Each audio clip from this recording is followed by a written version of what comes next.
you guys doing today? It's Anthony Ganji. Welcome to another episode of On the Line. Hey guys, as you can tell, I'm on vacation. You can tell by the scruff. So what I did was I asked my good friend, Professor Luis Soto, retired major from State Corrections, if he can give us some advice on crossing into that frontline supervisory position. So Luis is going to present us with one, how you get to that next level, how your perspective grows, but more importantly, some tips, and hopefully we'll have some more future content as we move past that frontline supervisory level. So Luis, take it away. Welcome guys. Retired Major Luis Soto here, Rutgers professor since 2016.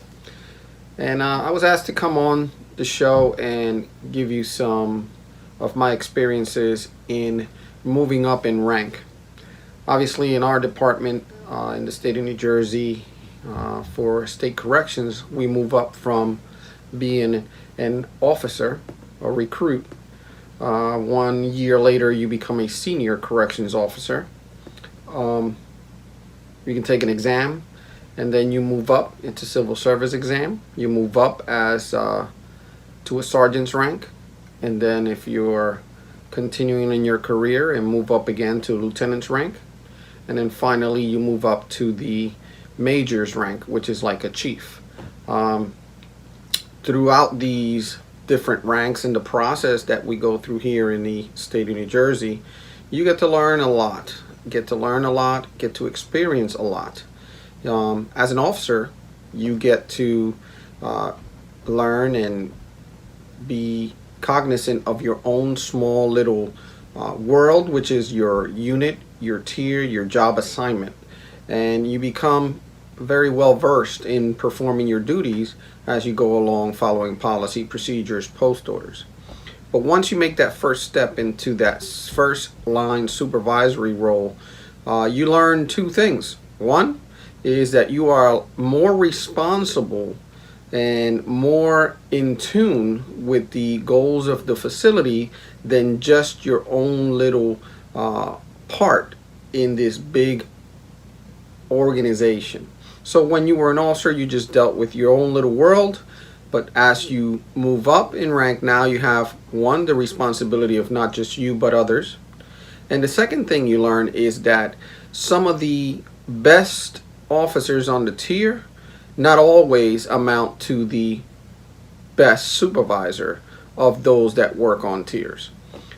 So those two things are important to me when you move up in rank. And I come from a training background, so I enjoy learning, reading, and comprehending policies and procedures, because corrections seems to be, to me, an easy job, because everything we do in corrections throughout the years we learn from. So if there's a situation that happens at some point, sometime, we write it down. We write down policies, procedures. Most policies and procedures are, incident driven. Something happened and it asks for, we need to come up with a very good reason for our actions and the way we acted during this incident. So that way, when it occurs again, we have at least a guideline, a basis for which to follow. So reading policies, procedures is the best way for you to get informed and be the best supervisor that you can be. Second thing is not forgetting where you came from, right? You do your job and you did it well, and you went and maybe you studied, you took an exam, you were very well versed in what you were doing at the time, but now you're going to a step or a higher rank where, you can't forget what made you the good officer and a good person to take this next role. So don't forget that, because those that are below you are looking for you for guidance. And as you move up from that rank, right, when you are a sergeant or a first line supervisor, the learning never stops. You're going to be tasked, or you're going to be encountering numerous experiences that are going to make your way of supervising more keen, more exact, more precise. One of the things in corrections that should not basically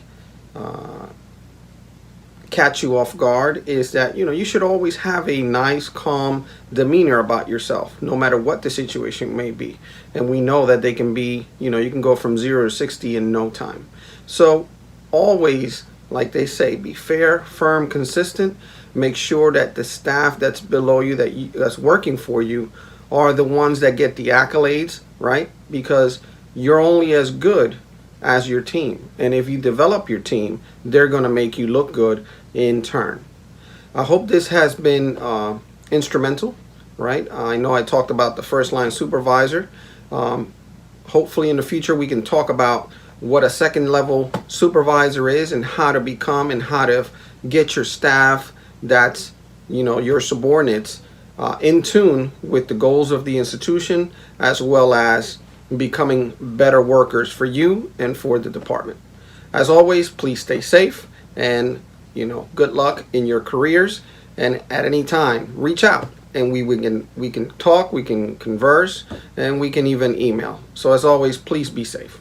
Thanks again.